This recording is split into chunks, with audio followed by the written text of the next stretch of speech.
না না আমি সিপা একটা পাইছি সাংবাদিক বন্ধুদের স্বাগত জানাই। মাননীয় মুখ্যমন্ত্রীর পৌরোহিত্যে গতকাল ক্যাবিনেট বৈঠক সম্পন্ন হয়েছে। কিছু সিদ্ধান্ত সেটা গৃহীত হয়েছে আপনাদের মাধ্যমে আমি রাজ্যবাসীকে অবগত করতে চাইছি। আমাদের সোশ্যাল ওয়েলফেয়ার এসসি ওয়েলফেয়ার যে দপ্তর তপশিলি জাতি, সেই দপ্তরের অধীন যে আমাদের হোস্টেলগুলো রয়েছে তাতে প্রতিদিন এই হোস্টেলের মধ্যে যে ছাত্রছাত্রীরা থাকছে প্রতিদিন তাদের একটা স্টাইপেন্ড প্রদান করা হয় এবং সেই স্টাইপেন্ড বর্তমানে 80 টাকা করে প্রদান করা হয়। ক্যাবিনেট সিদ্ধান্ত গ্রহণ করেছে যে তাদের এই স্টাইপেন্ড 80 টাকা থেকে বৃদ্ধি করে 100 টাকা করা হবে। অর্থাৎ প্রতিদিন শিডিউল কাস্ট তপশিলি জাতি সম্প্রদায়ের যারা রয়েছে তাদের যে হোস্টেলগুলো রয়েছে প্রতিদিন যে একটা স্টাইপেন্ড 80 টাকা করে প্রদান করা হয় সেই টাকা বৃদ্ধি করে 100 টাকা করার সিদ্ধান্ত গ্রহণ করা হয়েছে। আমাদের রাজ্যে বর্তমানে গভর্নমেন্ট রান এসসি যে বয়েজ হোস্টেল রয়েছে তার সংখ্যা আছে 33 এবং নাম্বার অফ বোর্ডার্স তার মধ্যে রয়েছে 363 জন। Government run SC girls hostel রয়েছে 20টি, তার মধ্যে বোর্ডার গার্লস মহিলারা রয়েছে 319 জন। এনজিও রান যে এসসি হোস্টেল যেটা এনজিও চালায় একটা রয়েছে, তার মধ্যে বোর্ডার রয়েছে 30 জন। তো বয়েজ হোস্টেল 33টা, 363 জন বোর্ডার। গার্লস হোস্টেল 20টা রয়েছে, 319 জন বোর্ডার। এনজিও রান একটা হোস্টেল রয়েছে, তার মধ্যে 30 জন বোর্ডার রয়েছে। এই টোটাল 712 জন ছাত্র ছাত্রী আমাদের রাজ্যে বিভিন্ন এসসি হোস্টেলগুলোতে রয়েছে। তাদের প্রত্যেককে প্রতিদিন যে 80 টাকা প্রদান করা হতো সেটা বৃদ্ধি পেয়ে 100 টাকা করার সিদ্ধান্ত গ্রহণ করা হয়েছে মাননীয় মুখ্যমন্ত্রীর পৌরোহিত্যে গতকাল ক্যাবিনেট বৈঠক। সাংবাদিক বন্ধুরা, আমাদের আরেকটা গুরুত্বপূর্ণ সিদ্ধান্ত, recruitment of 32 driver. Now these are designated as junior driver on fixed pay basis under the Health and Family Welfare Department, Government of Tripura, through direct recruitment. আমাদের স্বাস্থ্য এবং পরিবার কল্যাণ দপ্তরের উদ্যোগে আমাদের 32 জন ড্রাইভার নিয়োগ করা হবে। এই নিয়োগ করবে ট্রান্সপোর্ট ডিপার্টমেন্ট, কারণ পরিবহন দপ্তর হচ্ছে নোডাল ডিপার্টমেন্ট ড্রাইভার রিক্রুটমেন্টের জন্য। পরিবহন দপ্তরে ড্রাইভার রিক্রুটমেন্ট করবে। স্বাস্থ্য এবং পরিবার কল্যাণ দপ্তর তরফ থেকে এই সিদ্ধান্ত গ্রহণ করা হয়েছে। Filling up of 32 post of driver, বর্তমানে এটা জুনিয়র ড্রাইভার হিসেবে ডেজিগনেটেড করা হয়েছে। 32 জুনিয়র ড্রাইভার নিয়োগ করা হবে স্বাস্থ্য পরিবার কল্যাণ দপ্তরের অধীন। ট্রান্সপোর্ট দপ্তরের তরফ থেকে সেই নিয়োগ প্রক্রিয়া সম্পন্ন করা হবে as per roster. গভর্নমেন্টের যে পলিসি রয়েছে রিজার্ভেশনে সেটা ফলো করা হবে। আমাদের revenue department proposal for filling up of 10 revenue inspectors, revenue দপ্তরের 10 জন রেভিনিউ ইন্সপেক্টর নিয়োগ করা হবে। গতকাল ক্যাবিনেট মিটিং এ সেই সিদ্ধান্ত গ্রহণ করা হয়েছে। টিপিএসসির মাধ্যমে সেই নিয়োগ প্রক্রিয়া সম্পন্ন হবে। 10 vacant post of revenue inspector আমাদের রেভিনিউ দপ্তরের অধীন টিপিএসসি সেই নিয়োগ প্রক্রিয়া সম্পন্ন করবে। গতকালকে ক্যাবিনেট বৈঠকে সেই সিদ্ধান্ত গ্রহণ করা হয়েছে। পাশাপাশি proposal for filling up of 6 number of assistant survey officer revenue দপ্তরের অধীন অ্যাসিস্ট্যান্ট সার্ভে অফিসার রূপী গ্যাজেটেড থ্রু টিপিএসসি নিয়োগ করার সিদ্ধান্ত সেখানে গ্রহণ করা হয়েছে।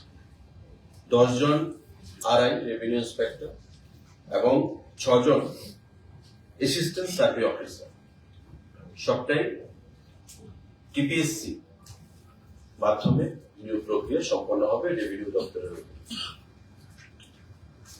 আমাদের সিদ্ধান্ত গ্রহণ করা হয়েছে, আপনারা জানেন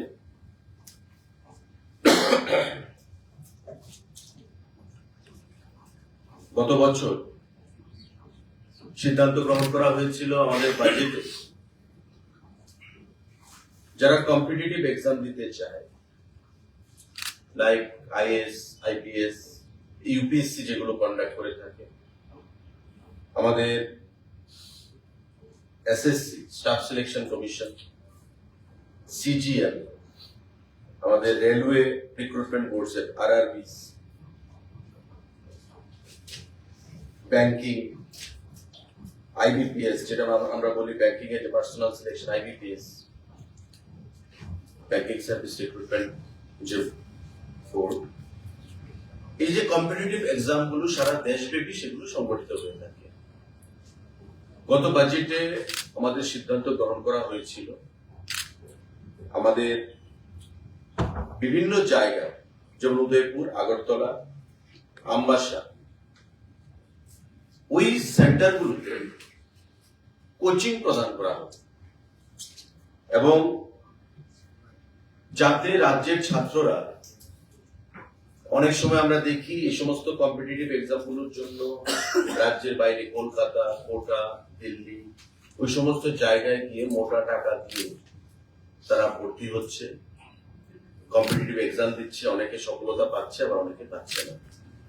তাই রাজ্য সরকার সিদ্ধান্ত গ্রহণ করেছিল যে আমরা আগরতলা, উদয়পুর এবং আমবাসাতে কোচিং সেন্টার আমরা করব এবং এই যে কোচিং সেন্টারগুলো, সেই কোচিং সেন্টারগুলোতে কোচিং প্রদান করা হবে আমাদের সরকারের তরফ থেকে। এবং এই যে সিদ্ধান্তটা, তার যে guideline for setting up of Tripura competitive examination coaching centre at Agartala, Udaipur and Ambassa to provide quality coaching for job aspirants preparing for different competitive examinations conducted by government agencies. আমি যে এজেন্সিগুলোর কথা বললাম, ইউপিএসসি, এসএসসি, আমাদের railway, banking, এই যে এজেন্সিগুলো যারা recruitment প্রক্রিয়া সম্পন্ন করার জন্য পরীক্ষা গ্রহণ করে, তাদেরকে আমরা কোচিং প্রদান করব ছাত্রছাত্রীদের। তারই একটা গাইডলাইন আমরা গত ক্যাবিনেট মিটিং এ সিদ্ধান্ত হয়েছে। ছাত্রছাত্রীদের এলিজিবিলিটি কি থাকবে, কত পোস্ট আমরা কত ক্যাপাসিটি থাকবে এবং কারা কারা তার জন্য বিবেচিত হবে। আমাদের পশ্চিম জেলা যেমন আগরতলায় বীরচন্দ্র স্টেট সেন্ট্রাল লাইব্রেরি যে নিউ বিল্ডিং, সেখানে কোচিং সেন্টার নিউ আমাদের কাজ পঠন পাঠন কাজ করবে। আমবাসাতে হবে GDC Ambassa at Ambassa, Dhalai, Tripura district. আমাদের Netaji Subhash Mahavidyalaya at Udaipur, Gomati, Tripura district. GDC মানে Gandacherra degree college, Gandacherra college না, একটা আমবাসাতে at Ambassa, Dhalai, Tripura district. Courses আমি বলছি, যেমন আগরতলাতে যেটা Birchandra state central library new building আগরতলাতে, এখানে কোর্স কি কি করানো হবে? Civil services exams conducted by the UPS, অর্থাৎ আইএএস, আইপিএস, এই যে প্রোগ্রামগুলো এগুলো কন্ডাক্ট করবে, এখানে পড়াশোনা করা হবে। ডিউরেশন অফ কোর্সেস কি? 12 মাস, মানে 1 বছর। hours of coaching class per week that need to be taken attended 20 hours. আমাদের আওয়ার্স টোটাল মানে 20 ঘন্টা ক্লাস করা হবে, 12 মাসের কোচিং থাকবে। সিভিল সার্ভিসেস এক্সাম যাগুলো ইউপিএসসি কন্ডাক্ট করে থাকে, এই কন্ডাক্ট পরীক্ষাগুলো কোচিং বীরচন্দ্র আমাদের স্টেট সেন্ট্রাল লাইব্রেরিতে সেখানে প্রদান করা হবে। আমাদের নেতাজি সুভাষ মহাবিদ্যালয় উদয়পুরে যেটা রয়েছে গোমতী জেলায়, সেখানে হবে staff selection commission SSC, RRBs মানে railway recruitment boards, institute of banking personnel selection IBPS, এই প্রোগ্রামগুলো। ডিউরেশন অফ কোর্সেস থাকবে 6 মাসের এবং নাম্বার আওয়ার অফ ক্লাসেস যেটা হবে 24 আওয়ার্স ক্লাস পার উইক। আর আগেরটা যে 20 আওয়ার্স সেটাও পার উইক।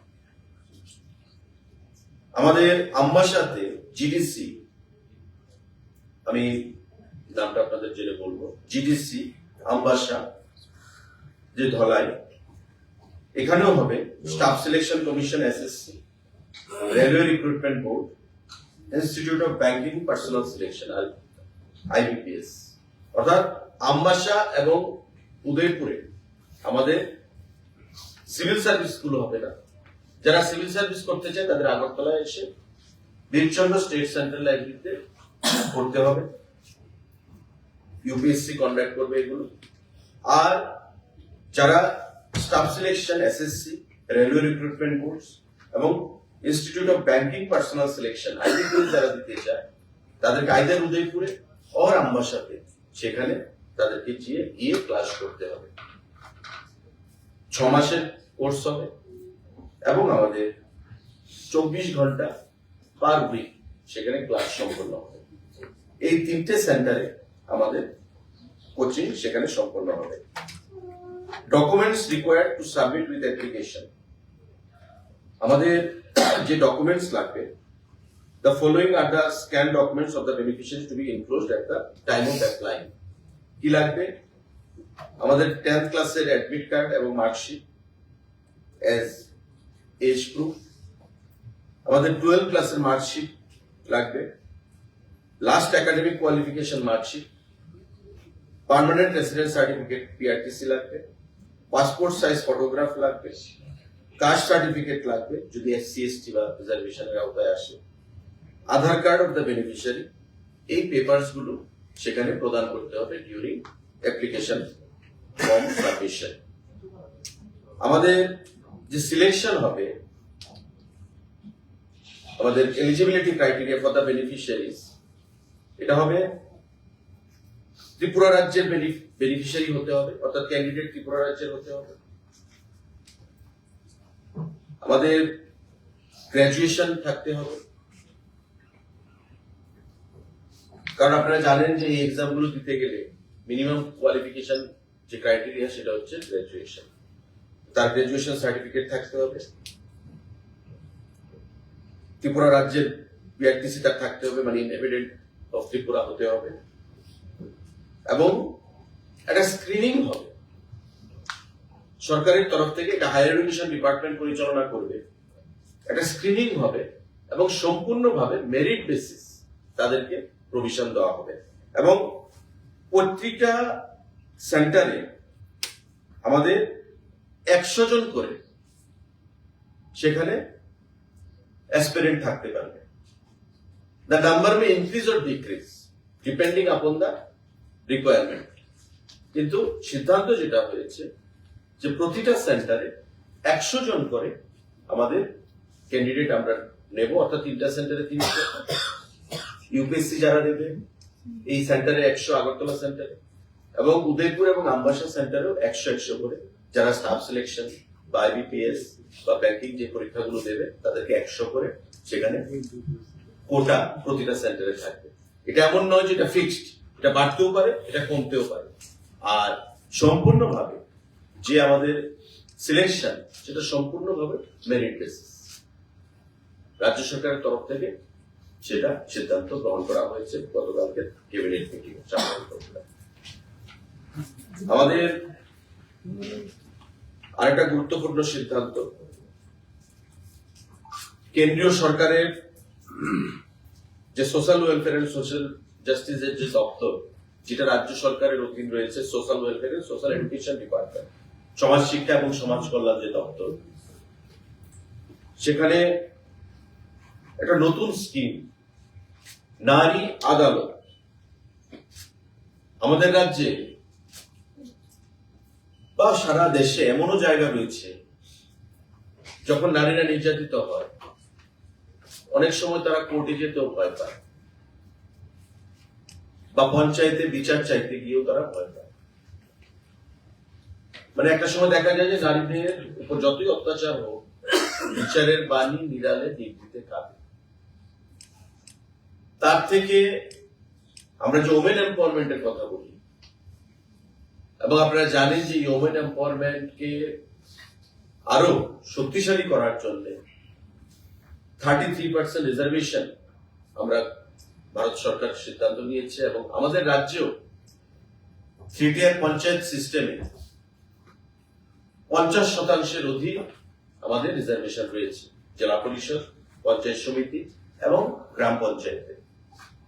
তো সেই নারীদের উপর যদি অত্যাচার হয় বা নারীদের উপর যদি কোনো ধরনের আক্রমণ সংঘটিত হয়, তবে নারী আদালত নামে একটা নতুন স্কিম পাইলট প্রজেক্ট হিসাবে আমরা ঘোষণা করছি। এবং টু স্টার্ট উইথ, শুরুয়াতটা আমরা করব রাজ্যের 10টা পঞ্চায়েতে। কোন কোন সেই পঞ্চায়েত? নর্থ ত্রিপুরাতে কদমতলা ব্লকের অধীন ফুলবাড়ি পঞ্চায়েত, ঊনকোটি জেলায় চণ্ডীপুর ব্লকের অধীন শ্রীরামপুর পঞ্চায়েত, খোয়াই জেলায় আমাদের খোয়াইআড়ি ব্লকের অধীন ওয়েস্ট সোনাতলা পঞ্চায়েত, পশ্চিম জেলায় বামুটিয়া আড়ি ব্লকের অধীন লেম্বুছড়া পঞ্চায়েত, সিপাহীজলা জেলায় নলছড়ে খেদাবাড়ি পঞ্চায়েত, গোমতী জেলায় টেপানিয়া আড়ি ব্লকের অধীন টেপানিয়া পঞ্চায়েত, সাউথ ত্রিপুরা জেলায় সাতচাঁদ ব্লকের অধীন বিবেকানন্দ পল্লী পঞ্চায়েত, এবং ধলাই যেহেতু আমাদের অ্যাসপিরেশনাল ডিস্ট্রিক্ট, তাই ধলাই জেলায় আমাদের সালেমা আড়ি ব্লক, দুর্গাচৌমনি আড়ি ব্লকের অধীন আমরা 3টা পঞ্চায়েত আমরা মানে সিদ্ধান্ত নিয়েছি। সিঙ্গানলা পঞ্চায়েত, হালাহালি পঞ্চায়েত, নর্থ হালাহালি পঞ্চায়েত, অর্থাৎ 10টা পঞ্চায়েতে এই যে নারী আদালত as a case study pilot project হিসেবে আমরা সূচনা করব। সেখানে একটা কমিটি থাকবে, ম্যাক্সিমাম 9 জন। ধরুন ফুলবাড়ি পঞ্চায়েত, ওই ফুলবাড়ি পঞ্চায়েতের মধ্যে সোশ্যাল এভিডেন্স, রিটায়ার্ড টিচার বা সেখানকার সোশ্যাল ওয়ার্কার, প্রমিনেন্ট কোন সোশ্যাল সামাজিক ব্যক্তিত্ব বা সেখানকার সামাজিক বাইরে কোন রাজনৈতিক ব্যক্তিত্ব বা প্রতিষ্ঠিত মানুষ, সেলফ হেল্প গ্রুপের সদস্য হতে পারে, সেখানে তারা বিচার করবে। মানে নারী আদালত, যে নারী আক্রান্ত সে ওই পঞ্চায়েতে বিচার চাইবে, ওই যে বডিটা থাকবে 9 জনের ম্যাক্সিমাম, সে বডিটা সেখানে বিচার করবে। আমাদের যেমন মহিলা কমিশন রয়েছে, মহিলা কমিশনের যিনি চেয়ারপারসন হন ওনার অধীন মেম্বাররা রয়েছে, ঠিক তেমনি পঞ্চায়েতেও নারী আদালত বলে ভারত সরকারের এটা একটা স্কিম। রাজ্য সরকারকেও বলা হয়েছে যে পাইলট প্রজেক্ট হিসাবে 10টা পঞ্চায়েতকে বাছার জন্য। আমি যে পঞ্চায়েতগুলোর নাম বললাম সারা রাজ্যের প্রতিটা জেলায় বিভিন্ন ব্লকের অধীন, সেই পঞ্চায়েতগুলোতে আমরা কেস স্টাডি হিসেবে পাইলট প্রজেক্ট হিসেবে আমরা সেই স্কিমটাকে শুভ সূচনা করব। এটা ক্যাবিনেটে সিদ্ধান্ত গ্রহণ করা হয়েছে। এটা সম্পূর্ণটাই মহিলাদের উপর যেন কোনো অত্যাচার সংঘটিত না হয় বা নারীদের উপর অত্যাচারকে যেন আমরা একদম জিরোর মধ্যে নিয়ে আসতে পারি, জিরো টলারেন্সে, সেই জিনিসটা করার জন্য এই নারী আদালত বলে মহিলাদের সশক্তিকরণের জন্য এই স্কিম ভারত সরকার ঘোষণা করেছে। এবং গতকাল ক্যাবিনেটে রাজ্য সরকারের তরফ থেকে এটা গ্রহণ করা হয়েছে।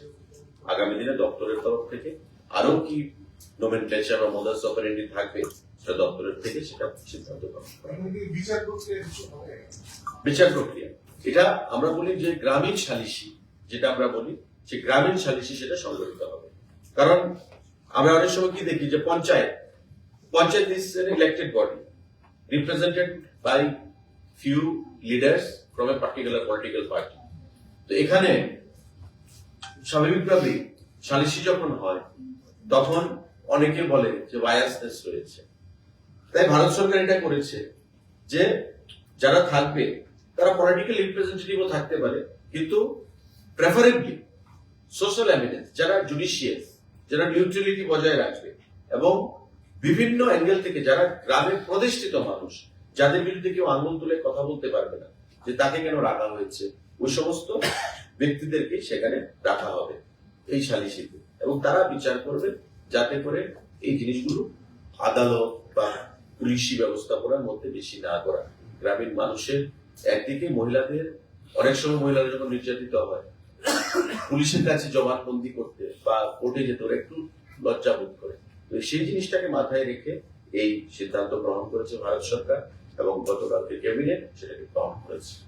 আপনাদের যদি কোনো কষ্ট থাকে কোচিং সেন্টারগুলি কবে থেকে চালু হচ্ছে এবং এই সেশন থেকে আমাদের চালু হবে।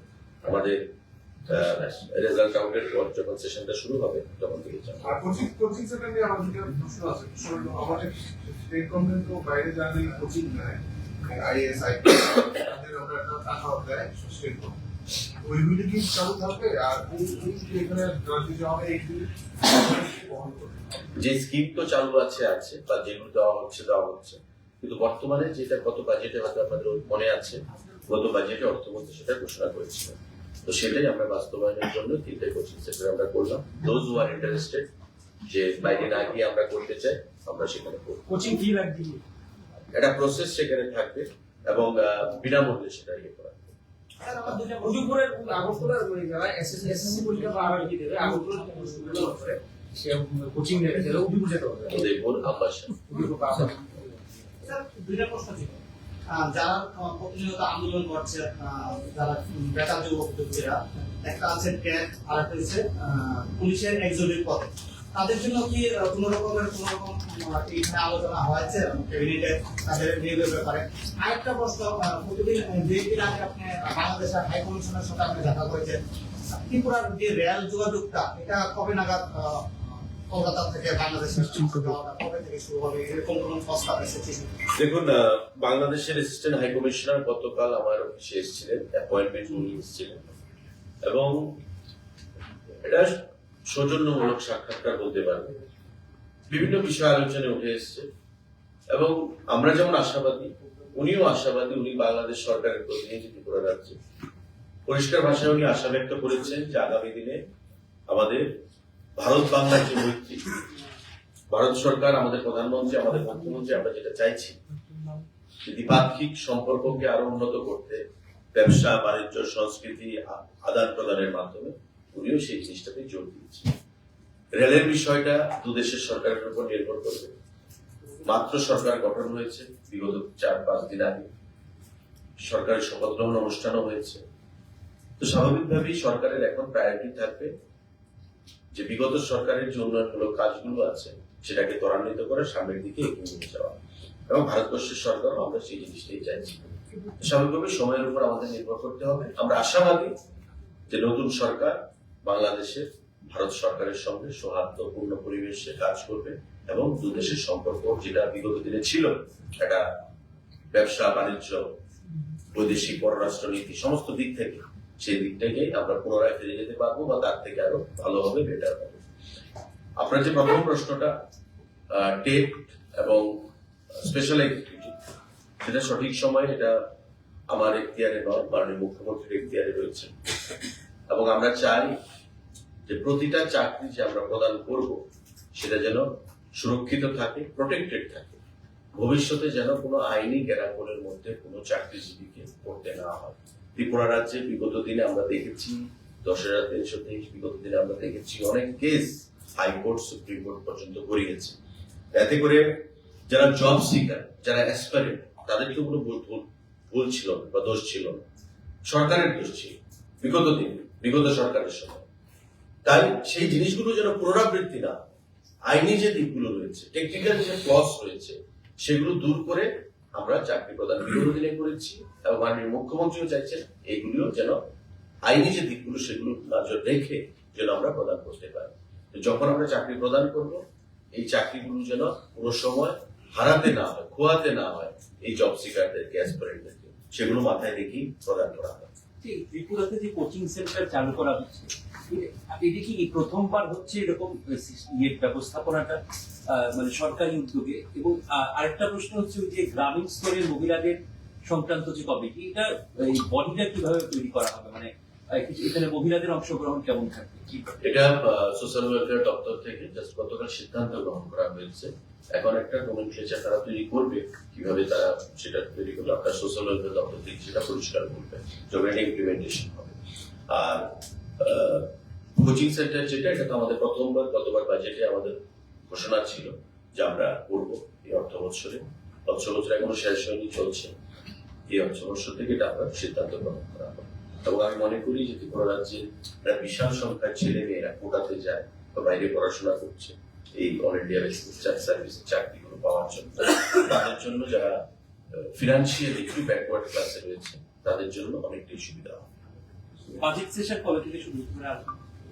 মোস্ট প্রবাবলি মার্চ মাসে, মোস্ট প্রবাবলি, যেটা এখনো বিএসসি বসেনি, আমি অফ দ্য রেকর্ড বলছি, most probably second week of March. Faculty নিয়োগের নোমেনক্লেচারের পর নিব কোচিং সেন্টারে। হ্যাঁ, এটা এসওপি কি হবে তারা, এটা হায়ার এডুকেশন দপ্তর থেকে করছে। একটা বিষয় আমি বলে দিই, আপনি বললেন যে টেট উত্তীর্ণ বা স্পেশাল এক্সিকিউটিভ যারা আছে বারংবার তারা একটাই কথা বলছে, ঠিক আছে আপনি যেটা বললেন এটাও আমরা শুনলাম, এরা বলছে যে আমাদের তো বয়স উত্তীর্ণ হয়ে গেছে। আমরাও দেখেছি যখন খবর করতে যাই তখন এরা বয়স উত্তীর্ণ হয়ে গেছে।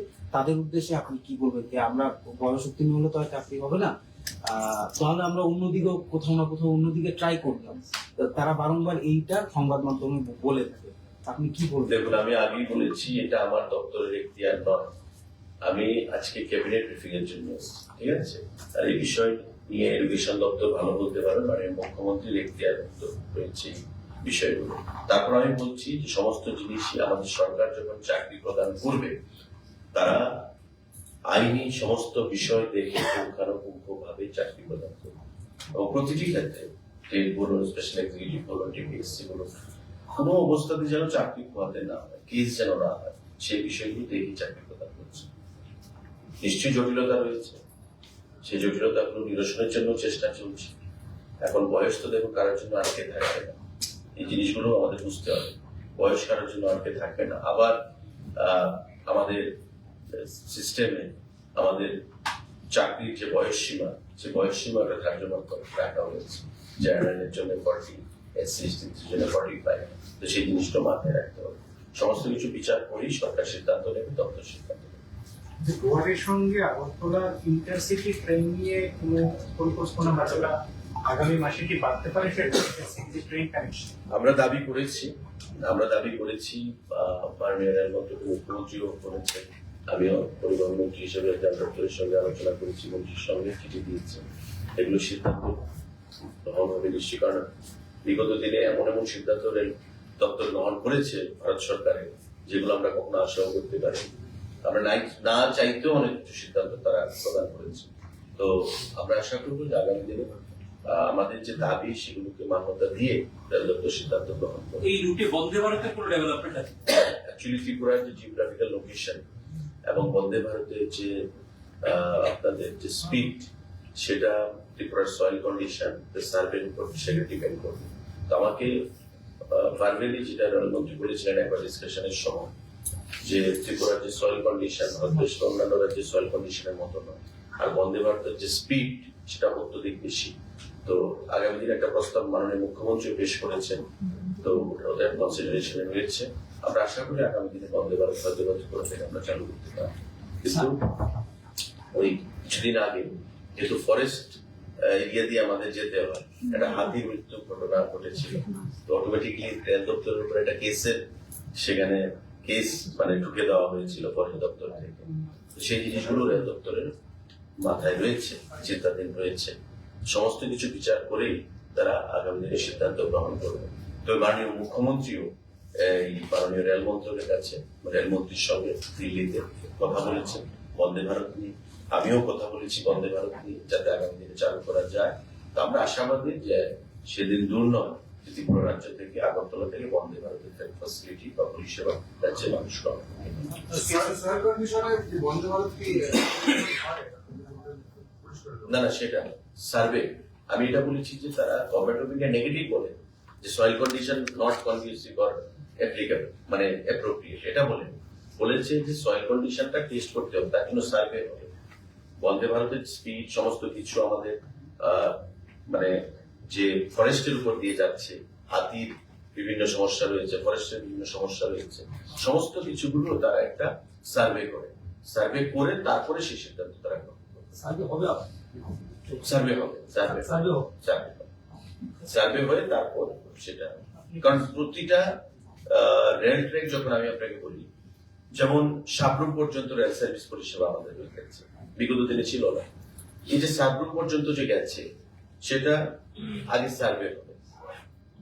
আমাদের ডাবল লেন, যে আমরা চাইছি না যে আমাদের ডাবল লেন করা হোক, এখন তো সিঙ্গেল না, আমরা চাইছি ডাবল হবে, তারও সার্ভে কাজ মোটামুটি সম্পন্ন হয়ে গেছে।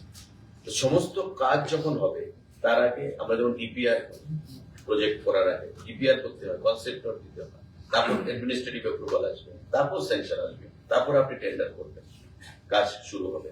তো এই জিনিসটা আমাদের সার্ভে করতে হবে, এবং সার্ভের রেজাল্ট কি আসবে তার উপর ডিপেন্ড করবে যে কবে হবে, কিভাবে হবে, কখন হবে, সেই জিনিস বন্দে ভারত নিয়ে সার্ভে হয়নি, নতুন করে সার্ভে করতে হবে। সেটা বন্দে ভারত শুরু চাইলেই তো শুরু করা যাবে না, সার্ভে করে তারপর আমরা কি এরকম বলবো যে বন্দে ভারত নিয়ে সার্ভে শুরু হবে? না, মাননীয় মুখ্যমন্ত্রী দিল্লিতে তদবির করেছেন, আমিও করেছি। আমাদেরকে বলেছেন, রেল মন্ত্রক থেকে বলা হয়েছে যে এটা এখন যে প্রসেস গুলো রয়েছে পাইপলাইনে, সেগুলো করার পর বন্দে ভারত আমরা, কারণ বন্দে ভারত হচ্ছে মানে হাই স্পিড যেটা, মানে তো তার জন্য অবশ্যই সার্ভে প্রয়োজন, যে সার্ভে করার পরে আমরা করব।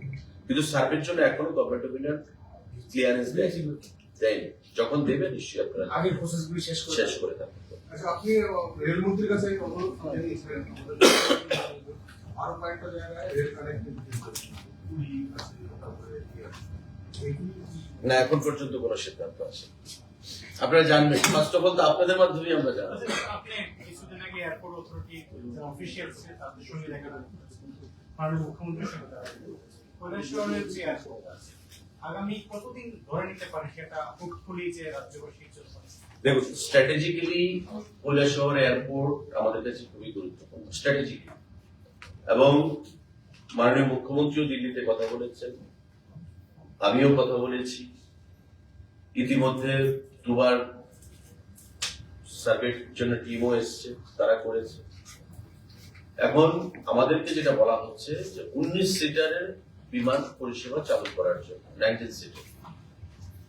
আবার সিভিল এভিয়েশনের যারা এয়ারপোর্ট অথরিটির আধিকারিক ছিলেন, ওনারা বলছেন যে এই 19 সিটার এখন প্লেন ভারতবর্ষ থেকে ছোট প্লেনগুলো এখন মানে খুব কমই চলে, কারণ আপনারা দেখতে পাচ্ছেন যে পূর্ণ হয়ে গেছে, যান্ত্রিক গোলযোগ দেখা দেয় বিভিন্ন সময়। তাই ওনারা জোর দিচ্ছেন যে যাতে এখানে আমাদের এয়ারবাস বা বোয়িং এখানে যেন ল্যান্ড করতে পারে। তো তার জন্য ল্যান্ড অ্যাকুইজিশনের দরকার রয়েছে। বর্তমানে যা পরিধি রয়েছে সেই পরিধি সাফিসিয়েন্ট না আমাদের এয়ারবাস বা বোয়িংকে এখানে ল্যান্ড করার জন্য বা টেক অফ বা ল্যান্ডিং এর জন্য। তাই ল্যান্ড অ্যাকুইজিশনের প্রয়োজন রয়েছে, এবং তাতে হিউজ টাকার দরকার, প্রায় 500 কোটি টাকার উপর দরকার। তো মাননীয় মুখ্যমন্ত্রীর সঙ্গে ওনারা মিট করেছেন, নর্থ ইস্টার্ন রিজনের যিনি ডাইরেক্টর এসেছিলেন, আমাদের airport authority of Agartala owner director ছিলেন, এবং প্রাক্তন ডাইরেক্টর যিনি বর্তমান দিল্লি সফদরজঙ্গে রয়েছেন এসসি মিরা, উনিও উপস্থিত ছিলেন। মাননীয় মুখ্যমন্ত্রী ওনাদেরকে একটা গাইডলাইন দিয়েছেন, এবং উনি যে গাইডলাইন দিয়েছেন সেই গাইডলাইনের উপর ওনারা কাজ করবেন, কাজ করে একটা রিপোর্ট দেবেন। তারপর মাননীয় মুখ্যমন্ত্রী দিল্লির সঙ্গে ব্যাপারটা নিয়ে আলোচনা করবেন এবং কৈলাসহর এয়ারপোর্ট নিয়ে সিদ্ধান্ত গ্রহণ করবেন। ধন্যবাদ।